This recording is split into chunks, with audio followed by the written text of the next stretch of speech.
네, 야곱에 대해서 우리가 계속 보고 있는데요. 야곱이 이제 하나님 앞에서 마지막 테스트라고 할 수 있는 부분을 보는데요. 야곱이 참 자기 열심으로 살아왔던 모습을 우리가 쭉 지켜봤습니다. 야곱이 자기 열심으로 살아온 그 모든 삶의 과정 속에서 야곱이 많은 실패를 경험하지만 그 야곱의 실패 속에서 하나님을 온전히 믿고 살아가는 삶보다는 여전히 자기 열심을 가지고 살아가는 야곱의 모습을 볼 수가 있는데요. 그런 야곱을 하나님께서 어떻게 훈련해 가시는지를 우리가 성경 말씀을 통해서 확인할 수가 있죠. 야곱이 참 열심히 살았죠. 야곱은 성실한 사람이었습니다. 야곱이 게으른 사람은 아니었어요. 자기에게 맡겨진 일에 최선을 다했고, 하지만 하나님의 약속의 말씀을 붙드는 부분에 있어서는 부족한 부분이 있었던 것을 보게 됩니다. 야곱이 드디어 고향으로 돌아왔습니다. 돌아오는 과정 속에서도 하나님께서 역사하셔서 야곱에게 말씀하신 그 약속의 말씀을 하나님은 신실하게 지켜가고 계시지만 야곱은 그 하나님을 온전히 의지하지 못하고 결국은 자기가 가고 싶은 길을 따라갔던 것을 알 수가 있습니다. 그러다가 한 가지 사건이 벌어지고 마는데요. 창세기 34장에 보면 디나에게 사건이 벌어져요. 야곱 본인에게 벌어진 사건이 아니고요. 야곱이 낳은 딸 디나를 통해서 사건이 벌어지게 되는데요. 사건은 이렇습니다. 34장에 보면 레아가 야곱에게 낳은 딸 디나가 그 땅의 딸들을 보러 나갔더니, 그 땅은 가나안 땅을 말하는 거죠. 히위 족속 중 하몰의 아들 그 땅의 추장 세겜이 그를 보고 끌어들여 강간하여 욕되게 하고 그 마음이 깊이 야곱의 딸 디나에게 연연하며 그 소녀를 사랑하여 그의 마음을 말로 위로하고 그의 아버지 하몰에게 청하여 이르되 이 소녀를 내 아내로 얻게 하여 주소서 하였더라 라고 말씀을 하고 있어요. 세겜이라고 하는 하몰의 아들 그 땅의 추장 세겜이라고 하는 사람에게 야곱의 딸 디나가 강간당하고 욕되게 되었다라고 말씀을 하고 있어요. 그런데 어쨌든 세겜이 책임을 지겠다는 거예요. 내가 디나가 마음이 들기 때문에 결혼하고 싶다라고 말을 한 거죠. 그런데 이스라엘 백성들은요, 이방 민족과 결혼하는 것을 상당히 터부시합니다. 그래서 이삭도 아내를 구할 때 가나안 땅에서 아내를 구하는 것이 아니고 아브라함이 고향에 가서 이삭의 아내를 구해오라고 말을 하죠. 이 디나 사건이 벌어졌을 때 야곱의 아들들이 집에 있지 않았어요. 목동이다 보니까 목초지를 찾아서 이곳저곳을 돌아다니게 되는데요. 그래서 이 당시에는 야곱의 아들들이 집에 있지 않았기 때문에 야곱이 이 사실을 알게 되었지만 아무것도 할 수 없는 상황이었죠. 그런데 아들들이 돌아와서 이 말을 듣게 되자 이런 이야기를 해요. 14절 이하의 말씀에 보면 야곱의 아들들이 그에게 말하되 우리는 그리하지 못하겠노라. 이게 무슨 말이냐면 가나안 땅에 있는 사람들과 혼인관계를 맺는 부분에 있어서 우리는 그렇게 하지 못하겠다는 거예요. 왜냐하면 할례받지 아니한 사람에게 우리 누이를 줄 수 없다는 거죠. 이는 우리의 수치가 됨이니라 라고 말씀합니다. 그런즉 이같이 하면 너희에게 허락하리라. 만일 너희 중 남자가 다 할례를 받고 우리같이 되면, 이게 무슨 말이죠? 개종하라는 거예요.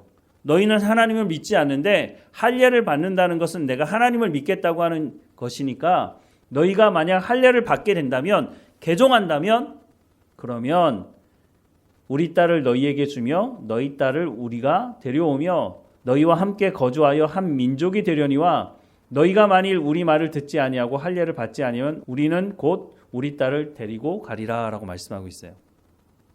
할례를 행하면 서로 혼인관계를 맺겠다라고 하는 조건을 제시를 하죠. 그러자 이 가나안 땅에 있는 사람들이 우리가 할례를 받자. 할례를 받고 저들과 혼인관계를 맺게 되면 결국 저들이 가지고 있는 재산이 다 우리께 될 거 아니냐, 이런 설득을 하게 되고 결국은 할례를 행하게 되죠. 그런데 할례를 행하는 중에 야곱의 아들들이 가나안 땅 사람들을 속이고 이 사람들을 죽이고 약탈하는 일이 벌어지고 맙니다. 24절 이하 말씀에 성문으로 출입하는 모든 자가 하몰과 그의 아들 세겜의 말을 듣고 성문으로 출입하는 그 모든 남자가 할례를 받으니라. 제3일에 아직 그들이 아파할 때에 야곱의 두 아들 디나의 오라버니 시므온과 레위가 각기 칼을 가지고 가서 몰래 그 성읍을 기습하여 그 모든 남자를 죽이고 칼로 하몰과 그의 아들 세겜을 죽이고 디나를 세겜의 집에서 데려오고 야곱의 여러 아들이 그 시체 있는 성읍으로 가서 노략하였으니 이는 그들이 그들의 누이를 더럽힌 까닭이라. 그들이 양과 소와 나귀와 그 성읍에 있는 것들과 들에 있는 것들과 그들의 모든 재물을 빼앗았으며 그들의 자녀와 그들의 아내들을 사로잡고 집 속의 물건을 다 노략했다고 말하고 있어요. 사람을 죽이고 약탈을 했단 말이죠. 야곱의 아들들이 할례를 받으면 함께 교류하고 혼인관계를 맺겠다고 말해놓고 할례를 받고 난 이후에 가장 힘들어할 때 야곱의 아들들이 들어가서 약탈을 하고 사람들을 죽였단 말이죠. 야곱은 가나안 땅에 이방인으로 살아가는 사람입니다. 그런데 그 땅의 원주민들을 죽이고, 그런데 그냥 죽인 게 아니라 거짓말해서 속여서 죽이고 약탈을 했단 말이에요. 그러면 다른 가나안 땅에 살고 있는 원주민들이 이 소식을 들었을 때 어떻게 하겠느냐는 거죠. 그때 야곱의 응답이 이렇습니다. 30절 말씀해 보니까 야곱이 시므온과 레위에게 이르되 너희가 내게 화를 끼쳐 나로 하여금 이 땅의 주민 곧 가나안 족속과 브리스 족속에게 악취를 내게 하였도다. 나는 수가 적은즉 그들이 모여 나를 치고 나를 죽이리니 그러면 나와 내 집이 멸망하리라. 그렇지 않겠습니까? 야곱이 이 가족들을 그냥 내버려 뒀다가는 또 다른 사람들에게 이와 같은 일을 벌이지 아니리라고 어떻게 누가 장담할 수 있겠어요? 그러면 가나안 땅에 살고 있는 사람들이 힘을 모아서 야곱의 모든 가족들을 와서 죽이지 않겠습니까? 야곱이 지금까지는 자기의 열심을 가지고 자기 똑똑한 머리를 가지고 지금까지 살아왔어요. 잘 살아온 것 같기도 해요. 하지만 야곱은 그 잔머리를 굴리다가 자기와 좋은 관계를 맺어야 되는 사람들과의 관계가 다 깨졌죠. 아버지와의 관계도 깼고 형과의 관계도 깼고 자기의 딸을 주었던 외삼촌 라반과의 관계도 다 깨버렸어요. 야곱 주변에 야곱과 좋은 관계를 맺는 사람이 없어요. 야곱이 자기 열심을 가지고 나는 이렇게 열심히 살아왔다고 말할지 모르겠지만 야곱이 하나님의 약속의 말씀을 믿고 살아온 것이 아니라 자기 열심을 가지고 살다 보니까 자기만 살면 되는 거예요. 그러니까 형 에서를 만나기 전에도 어떻게 해요? 자기의 양떼와 소떼를 세 부분으로 나눠서 첫 번째 것을 형님에게 주고 그것도 형님이 받고 만족하지 않으면 두 번째 것도 주고 그것도 만족하지 않으면 세 번째 것도 주고 그 다음에 둔 사람들이 누구예요? 자기가 얻었던 아들들 중에 첩을 통해서 얻었던 그 아들들을 먼저 두고 그 다음에 레아와 네아의 자녀들을 두고 그 뒤에다가 자기가 가장 사랑했던 라헬과 요셉을 두고 그리고 자기는 맨 뒤에 있잖아요. 그게 무슨 말이에요? 내가 재산을 잃어도 내가 자식들을 잃어도 내가 가장 사랑하는 내 아내를 잃어도 나만 산다면 된다는 것 아니겠어요? 그러니 결국 이런 일이 벌어지고 마는 것이에요. 야곱의 열심으로 살아온 인생이라고 하는 것이 하나님을 만나지 못하면 결국 이런 일을 만나게 될 수밖에 없다라고 말을 하는 거죠. 그런데 이 모든 과정에서 하나님께서 개입하시는 과정이 보이지가 않아요.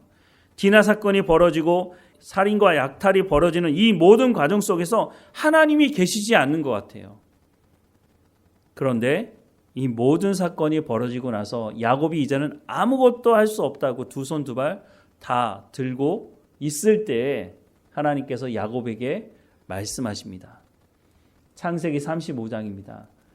하나님이 야곱에게 이르시되 일어나 베델로 올라가서 거기 거주하며 내가 내 형 에서의 낯을 피하여 도망하던 때에 내게 나타났던 하나님께 거기서 제단을 쌓으라 하신지라. 야곱이 이에 자기 집안 사람과 자기와 함께한 모든 자에게 이르되 너희 중에 있는 이방 신상들을 버리고 자신을 정결하게 하고 너희들의 의복을 바꾸어 입으라. 우리가 일어나 베델로 올라가서 내 환난 날에 내게 응답하시며 내가 가는 길에서 나와 함께 하신 하나님께 내가 거기서 제단을 쌓으려 하노라 하며 그들이 자기 손에 있는 모든 이방 신상들과 자기 귀에 있는 귀고리들을 야곱에게 주는지라. 야곱이 그것들을 세겜 근처 상수리 나무 아래에 묻고 그들이 떠났으나 하나님이 그 사명 고울들로 크게 두려워하게 하셨으므로 야곱의 아들들을 추격하는 자가 없었더라. 야곱과 그와 함께한 모든 사람이 가나안 땅 루스 곧 베델에 이르고 그가 거기서 제단을 쌓고 그곳을 엘 베델이라 불렀으니 이는 그의 형의 낯을 피할 때에 하나님이 거기서 그에게 나타나셨음이더라 라고 말씀하고 있어요. 세부적으로 보면 하나님은 야곱을 왜 베델로 부르셨을까 하는 것이죠. 1절 말씀을 다시 보면 하나님이 야곱에게 이르시되 일어나 베델로 올라가서 거기 거주하며 내가 내 형 에서의 낯을 피하여 도망하던 때에 내게 나타났던 하나님께 거기서 제단을 쌓아라 하신지라 라고 말씀을 하고 있어요. 베델이 어디죠? 하나님께서 야곱을 만나주셨던 곳이에요. 언제요? 20년 전에 야곱이 고향을 떠나서 외삼촌 라반 집에 가다가 하나님을 만났던 곳이 바로 베델이에요. 그 베델에서 하나님께서 언약의 말씀을 주셨죠. 내가 너를 지키겠다. 네가 다시 고향으로 돌아오게 하겠다. 라고 하는 그 말씀을 하셨던 곳이 바로 베델이죠. 하나님께서 베델로 올라오라고 하는 말씀이 어떤 말씀일까요? 야곱이 20년 동안 외삼촌 라반 집에서 살 때에 하나님의 언약의 말씀만 붙들고 산 것이 아니었어요. 그곳에서 자기의 열심을 가지고 자기의 머리를 써서 열심히 살기는 했어요. 하지만 하나님께서 말씀하신 언약대로는 살지 않았던 것 같아요. 그리고 돌아오는 과정에서도 하나님께서 언약하신 말씀을 하나님은 지켜가고 계시지만 야곱은 그 언약의 말씀을 붙들지 않았어요. 야복강에서 씨름하는 이유가 뭐예요? 하나님의 언약의 말씀을 믿었다면 그런 씨름을 할 필요가 없는 거죠. 하나님께서 하나님의 군대도 보여주셨지만 야곱은 하나님의 언약의 말씀을 믿지 않았어요. 결국은 형을 만났지만 형을 보고 나서도 형이 변화된 모습을 받아들이는 것이 아니라 형은 언젠가 나를 죽일 거야. 언젠가는 저 마음을 바꿔서 나를 죽이고 내 모든 재산을 빼앗아갈 거야 라고 하는 마음을 끝까지 가지고 있었죠. 그래서 형 에서가 야곱을 배려하는 그 마음도 야곱은 거절하고 형 에서를 따라가는 것이 아니라 자기 길을 가버렸죠. 그런데 하나님께서 베델로 올라오라고 말씀하세요. 이 말이 무슨 말일까요? 내가 너에게 언약했던 그 언약의 말씀을 기억하라는 거예요. 하나님의 말씀을 지금까지 야곱은 듣지 않았어요. 물론 하나님의 말씀을 듣고 다시 고향으로 돌아온 일은 했지만 야곱은 하나님의 말씀을 듣기보다는요, 자기의 똑똑한 머리를 믿고 자기의 열심을 가지고 지금까지 살아온 거예요. 하지만 하나님께서 다시 한번 말씀하는 거예요. 베델로 올라와라. 그 말이 무슨 말일까요? 하나님을 만나고 하나님의 말씀을 듣고 순종해야 모든 문제가 해결될 수 있다라고 말씀을 하고 있는 거죠. 하나님은 야곱을 포기하신 적이 없어요. 야곱은 하나님 없이도 살 것처럼 열심을 내며 살았지만 하나님은 야곱을 포기하신 적이 없어요. 그리고 하나님은 언약하신 말씀을 반드시 이루시는 분이세요. 물론 야곱의 삶을 보면 하나님이 보시기에 합당하지 않아요. 하나님 말씀 듣지도 않고 자기 열심을 가지고 살아가다가 문제만 일으키고 사고만 쳐요. 그러면 하나님께서 야, 내가 너와 언약한 거 취소하자 이렇게 말씀하실 수도 있을 것 같은데 하나님은 그렇게 말씀하지 않으세요. 하나님은 한번 언약하신 그 말씀을 반드시 이루려고 하세요. 하지만 억지로 할 수가 없어요. 하나님께서 야곱에게 말씀하실 때 야곱이 듣지 않으면 또다시 말씀하세요. 말씀하시고 또 말씀하시고 또 말씀하세요. 그래도 말씀을 듣지 않으면 물리적인 방법을 통해서라도 하나님께서 말씀하세요. 디나 사건이 그런 것이죠. 야곱 입장에서 보면 엄청난 사건, 사고를 당한 것이지만 고난을 당한 것이지만 하나님은 그 고난을 통해서 이 사건을 통해서 야곱에게 말씀하시는 거예요. 이제 네가 내 말을 들을 수 있겠느냐라고 말씀하는 거죠. 베델로 올라오라 라고 하는 이 말씀은 이제야 네가 내 말을 들을 수 있겠구나라고 말씀을 하는 거죠. 그래서 야곱이 베델로 올라갑니다. 2절 말씀을 보면 야곱이 이에 자기 집안 사람과 자기와 함께한 모든 자에게 이르되 너희 중에 있는 이방 신상들을 버리고 자신을 정결하게 하고 너희들의 의복을 바꾸어 입으라 라고 말씀하고 있어요. 이 말씀도 기가 막힌 말씀 아닙니까? 야곱의 아버지가 누굽니까? 이삭이죠. 이삭의 아버지가 누구예요? 아브라함이죠. 하나님의 언약을 받은 백성입니다. 그런데 하나님의 언약을 받은 그 백성 집안 안에 이방 신상들을 섬기는 일이 있었다는 거예요. 야곱이 가장 사랑했던 라헬, 그 라헬이 우상을 숭배했던 사람이었죠. 외삼촌 라반의 집에서 도망 나올 때 라헬이 뭘 가지고 나왔어요? 외삼촌 라반 집에서 섬기던 수호신으로 알려져 있는 드라빔 하나를 가지고 나왔어요. 팔뚝만한 것인데요. 그것을 라반이 야곱을 찾아왔을 때 왜 그것을 가지고 왔느냐고, 내가 그것을 찾으러 왔다라고 말하기도 하죠. 야곱이 가장 사랑했던 라헬이 우상 숭배자였는데 그것을 야곱이 몰랐을까요? 몰랐을 리가 없죠. 그런데 그걸 허용해 줬다는 거예요. 야곱은 하나님의 언약 백성인데 가장 사랑하는 아내가 우상 숭배하는 것을 내버려 뒀다는 거예요. 가장 사랑하는 라헬도 우상을 숭배했으니 그 집안에 우상 숭배가 팽배했지 않았겠습니까? 그래서 야곱이 말하는 거예요. 너희 중에 있는 이방 신상들을 버리고, 신상 하나가 아니었다는 거죠. 이방 신상들이라고 말하고 있어요. 버리고 자신을 정결하게 하고 너희들의 의복을 바꾸어 입으라 라고 말씀하고 있습니다. 단순히 옷을 바꾸어 입으라는 말일 수도 있지만 너희가 섬기고 있던 그 우상으로부터 완전히 이제는 벗어나야 된다는 거예요. 내가 이제 하나님께 나간다. 내가 이제 베델로 가서 하나님의 음성을 듣고 하나님께 예배하려고 하는데 우리 가운데 우상 숭배자가 있어서는 하나님께서 그 예배를 받지 않으실 것이다. 3절 말씀에 우리가 일어나 베델로 올라가자. 내 환난 날에 내게 응답하시며 내가 가는 길에서 나와 함께 하신 하나님께 내가 거기서 제단을 쌓으려 하노라. 하나님께 예배를 드리겠다는 거예요. 4절 말씀에 그들이 자기 손에 있는 모든 이방 신상들과 자기 귀에 있는 귀고리들을 야곱에게 주는지라. 야곱이 그것들을 세겜 근처 상수리 나무 아래에 묻었다라고 말씀을 하고 있습니다. 이방 신상들뿐만 아니라 자기 귀에 있는 귀고리들, 이게 뭐죠? 우상의 모양을요 조그맣게 만들어가지고요 귀에 달고 다녔다는 거예요. 우상 숭배와 관련된 모든 것들은 여기서 다 정리하고 하나님께 나아갔다라고 말씀을 하고 있는 거죠. 5절 말씀에 그들이 떠났으나 하나님이 그 사명 고을들로 크게 두려워하게 하셨으므로 야곱의 아들들을 추격하는 자가 없었더라.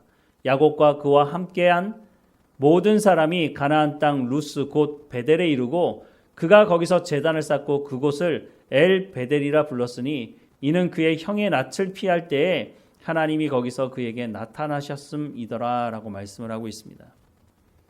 이제 하나님께로 온전하게 돌이켰다고 말씀을 하고 있는 거죠. 그러자 하나님께서 어떻게 하셨다고요? 야곱의 아들들을 추격하는 자가 없도록 그 땅 고을들에게 크게 두렵게 했다라고 말씀을 하고 있습니다. 9절 말씀에 야곱이 밧단 아람에서 돌아오매 하나님이 다시 야곱에게 나타나사 그에게 복을 주시고 하나님이 그에게 이르시되 내 이름이 야곱이지만은 내 이름을 다시는 야곱이라 부르지 않겠고 이스라엘이 내 이름이 되리라 하시고 그가 그의 이름을 이스라엘이라 부르시고 라고 말씀을 하고 있습니다. 11절 말씀에 하나님이 그에게 이르시되 나는 전능한 하나님이라 생육하며 번성하라. 한 백성과 백성의 총회가 내게서 나오고 왕들이 내 허리에서 나오리라. 내가 아브라함과 이삭에게 준 땅을 내게 주고 내가 내 후손에게도 그 땅을 주리라 하시고 하나님이 그와 말씀하시던 곳에서 그를 떠나 올라가시는지라 라고 말씀을 하고 있습니다. 하나님께서 이 땅을 주시겠다고 하는 말씀은요, 약 20년 전에 야곱이 고향을 떠났을 때 하나님께서 말씀하셨어요. 그런데 야곱은 이 말씀을 붙들고 살지 않았죠.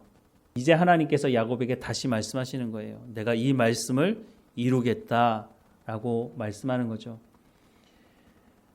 야곱이 드디어 하나님 앞에 나와서 예배하고 있습니다. 예배의 핵심은 하나님을 만나는 것이고 하나님을 만난다고 하는 것은 하나님의 말씀을 듣는 것을 의미합니다. 우리가 하나님과 만나서 친밀한 교제를 어떻게 할 수가 있어요? 하나님이 어떤 분이신지 알지 못하면 우리가 어떻게 하나님과 친밀한 교제를 할 수 있습니까? 우리가 하나님이 어떤 분이신지 알지 못하면 친밀한 교제를 할 수가 없는 것이죠. 그러면 우리가 어떻게 하나님을 알 수가 있어요? 하나님의 말씀을 듣지 않고는 하나님이 누구이신지 알 수가 없는 것이죠. 그래서 예배의 핵심이 뭐냐? 하나님을 만나는 것인데 그 하나님을 만나는 것은 하나님의 말씀을 듣는 것이고 그 말씀을 그냥 귀로만 듣는 것이 아니라 우리의 손과 발을 통해서 성령의 열매가 드러날 수 있도록 하나님 말씀에 순종하는 것입니다. 그럴 때에 우리가 우리의 삶을 통해서 하나님의 언약의 말씀이 이루어지는 것을 우리가 볼 수가 있다고 하는 것이죠.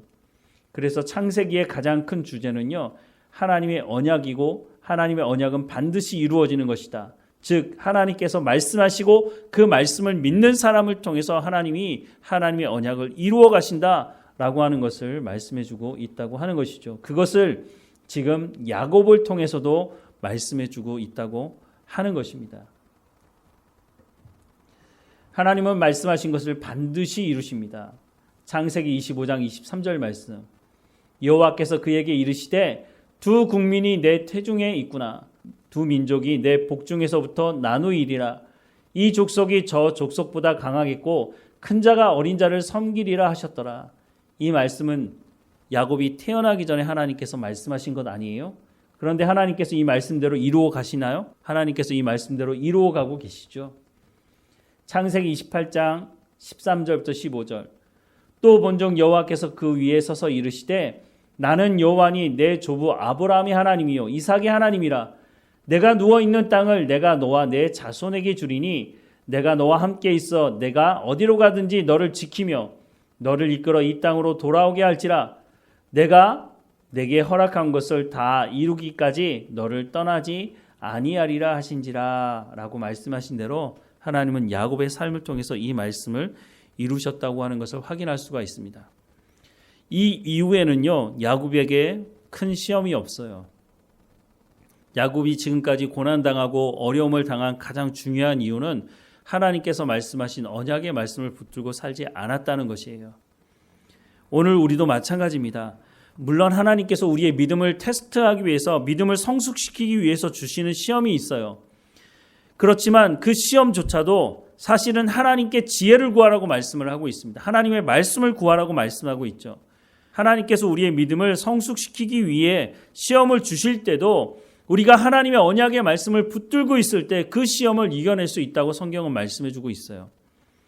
하나님의 말씀대로 순종하며 살아갈 때 우리가 하나님을 더 깊이 알아가고 하나님이 주시는 참 평안을 누리며 살아갈 수 있다라고 성경은 분명히 말씀해 주고 있다고 하는 것입니다. 오늘 말씀을 마지막으로 야곱은 마치려고 합니다. 야곱의 삶을 들여다보면 우리의 삶이 보이는 것 같아요. 야곱이 좌충우돌하며 살아가는 그 삶이 우리의 삶의 모습이 아닌가 하는 생각을 해볼 때가 많습니다. 어쩌면 우리도 열심히 살아간다고 말하지만 하나님의 언약의 말씀은 우리가 기억하지 못하고 하나님의 말씀대로 살아가지 않고 내 뜻과 내 힘과 내 능력과 내 경험을 통해서 무엇인가 이루려고 살아가고 있지는 않은가 하는 생각을 해보게 됩니다. 하나님 앞에 엎드려 기도할 때마다 내 뜻이 아니라 하나님의 뜻을 이룰 수 있도록 우리가 하나님의 언약의 말씀을 온전히 붙들고 살아갈 수 있도록 인도해 달라고, 그래서 우리 가운데 성령의 충만함을 허락해 주시고 하나님의 말씀을 깨달아 알 수 있도록, 약속의 하나님의 말씀을 온전히 붙들고 살아갈 수 있도록 인도해 달라고 하나님께 기도하며 살아가야 할 것입니다.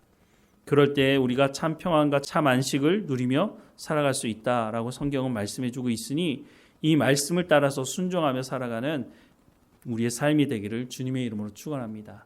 기도하겠습니다. 사랑하는 하나님, 날마다 숨쉬는 순간마다 우리 앞에 어려운 일을 보게 됩니다. 그때 우리가 하나님의 언약의 말씀을 붙들고 살아가는 우리의 삶이 될 수 있도록 은혜를 허락해 주옵소서. 하나님께서 야곱에게 약속하셨던 이 약속의 말씀이 오늘 우리에게도 유효하지 않습니까? 하나님이 우리를 지키신다고 말씀하시고 하나님이 우리의 발걸음을 인도하신다고 말씀하시는데 우리가 하나님의 약속의 말씀을 붙들지 않고 어떻게 살아갈 수가 있겠습니까? 하나님의 은혜 없이는 우리가 단 한순간도 온전히 살아갈 수 없는 사람들입니다. 하나님 불쌍히 여겨주시고 하나님의 언약의 말씀을 마음에 새기게 하셔서 우리가 고난 중에 있을 때에도 하나님의 말씀을 붙들고 승리하는 삶을 살아갈 수 있도록 은혜를 허락해 주옵소서. 우리를 시험하고 우리를 유혹하는 이 세상 속에서도 우리가 하나님의 언약의 말씀을 듣고 이 세대를 분별하며 하나님이 기뻐하시는 온전한 산 제물로 드리는, 하나님이 기뻐하시는 예배를 드리는 우리의 삶이 될 수 있도록 은혜를 허락해 주옵소서. 우리의 자녀들도 어느 곳에 있든지 하나님 지켜주시고 우리의 자녀들도 우리의 삶을 보며 하나님이 누구이신지를 우리의 삶을 통해서 알아가게 하시고 그들의 믿음이 우리의 믿음보다 더 갑절의 믿음을 가지고 살아가는 우리의 자녀들 될 수 있도록 은혜를 허락해 주옵소서. 하나님, 우리의 육체의 연약함도 불쌍히 여겨주시고 강건해지도록 하나님 지켜주옵소서. 늘 우리와 함께 하시는 하나님께 감사드리고 예수 그리스도의 이름으로 기도드립니다. 아멘.